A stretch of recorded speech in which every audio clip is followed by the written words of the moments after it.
Welcome students. Today I will be teaching you chemical reactions here. Okay. So this is the first lesson in your course. So of 10th class. Now reactions of substances to produce new products can be termed as chemical reactions. Now how do they do so? ये कैसे करते हैं ऐसा? तो बच्चों इसमें सबसे बड़ी बात ये है कि इसमें ये एक बाय कॉम्बिनेशन करते हैं जो कि अभी हम लोग यहाँ डिस्कस करेंगे। तो A plus B A B बनाता है और इसी को अगर हम लोग A अगर कोई भी सब्सटेंस मान लें और B कोई भी सब्सटेंस मान लें तो वो AB बनाता है। तो एक कॉमन रिएक्शन हम लेते हैं यहाँ पे CaO जिसको कि क्विकलाइम कहा जाता है यानी कैल्शियम ऑक्साइड। इसको पानी के साथ अगर हम डिसॉल्व करेंगे तो ये क्या बना देगा? ये बना देगा CaOH whole twice calcium hydroxide. और ये जो आपका बनता है ये एक बेस होता है, बेसिक होता है और ये इसको हम कॉमनली बोलते हैं lime water. We call it as lime water. Now let us come to the second example है। यहाँ पे जो हम दूसरा एग्जांपल लेने वाले हैं वो है हमारा कार्बन प्लस ऑक्सीजन। हम कोल ले लें या चारकोल ले लें तो दोनों ही कंडीशंस में अगर हम एयर के साथ इसको हीट कर देते हैं तो ये कार्बन ऑक्साइड भी बनाता है कभी कभी और कार्बन डाइऑक्साइड बनाता है जब पूरी तौर पे बर्न कर जाता है। और दूसरा एग्जाम्पल हमारा एक और है यहाँ पे, वो है हमारा सल्फर पाउडर को अगर हम लोग बर्न करते हैं फ्लेम के ऊपर तो ये बनाता है सल्फर डाइऑक्साइड। और इन दोनों ही गैसेस को अगर हम पानी में डालें और वहाँ पे डिसॉल्व करें और उसके बाद उसमें हम लोग लिटमस ब्लू को अगर ऐड करते हैं तो लिटमस ब्लू जो है वो रेड बन जाएगा और ये बताता है, it will tell us that it is an acidic oxide. Okay, hope आपको यहाँ तक क्लियर हो गया होगा। इसके बाद एक आपके बुक में एक बहुत ही अच्छा बेहतरीन एग्जाम्पल दिया हुआ है मैग्नीशियम प्लस ऑक्सीजन। जब हम इनको लेते हैं और इसको हम हीट करते हैं तो मैग्नीशियम ऑक्साइड बन जाता है और ये जो मैग्नीशियम ऑक्साइड आपका बच्चों तैयार होता है ये आपका जो है बेसिक ऑक्साइड होता है। और अभी मैं आपको एक बात बता दूं, यहाँ पे हीट लिखना मत भूलिएगा, यहाँ पे हीट लिखना मत भूलिएगा, नहीं तो एग्जामिनर आपके नंबर काट सकता है। और जब हम मैग्नीशियम को बच्चों जलाते हैं तो ये वाइट डेजलिंग फ्लेम देता है, जैसे कि आपकी फुलझड़ी अभी दीपावली में आप लोग को पता चल जाएगा। नाउ कम्स एन एक्टिविटी जो कि आपके बुक में दी हुई है। पहले मैग्नीशियम रिबन को ले लीजिए, उसको हम लोग सैंड पेपर से रब करते हैं जिससे कि उसके ऊपर की ब्लैक जो लेयर है कार्बन की वो हट जाए। और बच्चों जब वो रिमूव हो जाती है तो उसमें वाइट साइनी जो मेटल है वो आपको नज़र आएगा और जो वाइट साइनी मेटल आपको नज़र आएगा उसको हम लोग हीट करेंगे। जब हीट करेंगे when we heat with the white it gives white dazzling flame which forms a white ash जिसको हम लोग मैग्नीशियम ऑक्साइड बोलते हैं।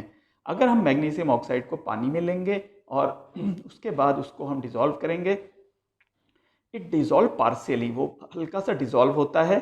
इसके बाद अगर हम उसमें रेड लिटमस अगर सॉल्यूशन को ऐड करेंगे तो वो ब्लू बन जाएगा।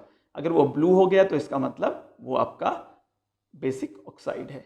अभी बाकी रिएक्शंस पे जाने से पहले मैं एक बात आपको बता दूं कि और क्या होता है। यहाँ पे दूसरी जो मेरी स्लाइड है उसमें आपको हम दिखाएंगे कि जो है सेकंड जो रिएक्शन है वो कैसे होते हैं, इसमें क्या होता है ये हम लोग देखेंगे। What happens in a chemical reaction. सबसे पहले इसमें हीट रिलीज होती है, जैसा कि अभी हमने देखा था कोल को जलाएंगे या चारकोल को आप जलाएंगे तो उसमें से हीट रिलीज होती है जो कि एक बहुत बड़ा साधन था यूरोप में, इंडिया में, कहीं भी जब सर्दियां होती हैं तो हम लोग चारकोल को कोल को पहले जलाया करते थे जिससे हीट रहेगी हमारे पास और खाना भी हम बनाते हैं हीट में ही। तो वहाँ पे जो ऑक्सीजन नॉर्मल हमारे आसपास होती है एयर में वही जलती है और वो हेल्प करती है जलने में और हमें हीट प्रदान करती है जिससे कि खाना बनता है और हमको नॉर्मल हीट मिलती है सर्दियों में। दूसरा हमारे पास एक जिंक मेटल है। नॉर्मली जिंक मेटल को हम अगर लें लेबोरेटरी में और उसको हाइड्रोक्लोरिक एसिड में डाल दें डाइल्यूट में तो वो एक रिएक्शन करने लगता है, वो आगे मैं आपको दिखाऊंगा। तो यहाँ पे मैंने सिंपली बताया ZnCl2 प्लस H2। यहाँ पे बच्चों आपको फिजिकल जो है वो भी चीज़ें मैं आपको दिखा रहा हूँ, P से मैंने रिप्रेजेंट किया है। देखिए जो जिंक है वो आपका सॉलिड होता है, ग्रेन्यूल्स के रूप में रहता है, याद रखिएगा ग्रेन्यूल्स के रूप में रहता है। और जो HCl है वो एक्वस होती है और ये जैसे ही बच्चों जो है ZnCl2 बनता है वो सॉल्ट बन जाता है और उसमें हाइड्रोजन को रिलीज करता है। तो दूसरा जो हमारा चीज़ होता है वो होता है गैस इज रिलीज्ड। थर्ड चीज़ जो हमारी है वो है हीट इज रिलीज्ड। जैसा कि मैंने बताया है दोनों ही रिएक्शंस में आपको दिख रहा होगा, यहाँ पे भी हीट रिलीज हो रही है, यहाँ पर भी हीट रिलीज हो रही है। Now comes the third thing, और we should say fourth thing, state change take place करता है। जिंक जो होता है बच्चों, पहले मैं इस रिएक्शन में आपको दिखाना चाहूँगा। जिंक यहाँ पे आप देखेंगे वो कलर उसका जो है ग्रे होता है, और ग्रे कलर से ये जो आपका ग्रे कलर है ये ब्लैक बन जाता है, और धीरे धीरे करके ये कलरलेस हो जाता है, और यहाँ पे हाइड्रोजन गैस रिलीज हो जाती है। सो कलर चेंज हो जाता है, स्टेट चेंज हो जाता है, जिसके अंदर आप देख रहे होंगे ये जो जिंक था पहले वो सॉलिड था, और सॉलिड से वो एक्वस बन गया, और एक्वस यहाँ पर भी जो है ये एक्वस बन गया, और हाइड्रोजन जो थी यहाँ से हट करके वो गैस के रूप में निकल गई। So this are the physical changes that are taking place. तो एग्जाम में अगर आपके पास ऐसे क्वेश्चन आते हैं तो डेफिनेटली आपको ध्यान देना होगा। Okay, now we are going to come to the next one. अब मैं आपको यहाँ दिखाना चाह रहा हूँ कि केमिकल रिएक्शंस को हम लोग कैसे रिप्रेजेंट करते हैं। तो chemical reactions are represented by symbols and formula. इनको हम केमिकल इक्वेशंस कहते हैं बच्चों। सिंपली मैंने यहाँ पर ले लिया है Zn प्लस H2SO4। तो Zn क्या है? जिंक मेटल है जिसको हमने सल्फ्यूरिक एसिड में डाला है। वो एक जिंक सल्फेट नाम का सॉल्ट बनाएगा और हाइड्रोजन गैस को रिलीज करेगा। तो इसको अगर हमने बताना है तो आपके उसमें सिंपली बोला जाता है what happens when zinc reacts with sulphuric acid, then this question comes. तो आपको ये फार्मूला वहाँ पे लिखना होगा। जिंक का फार्मूला Zn है जो कि आपको याद रहना चाहिए। सो आई होप आपको यहाँ पे क्लियरिटी बढ़ गई होगी।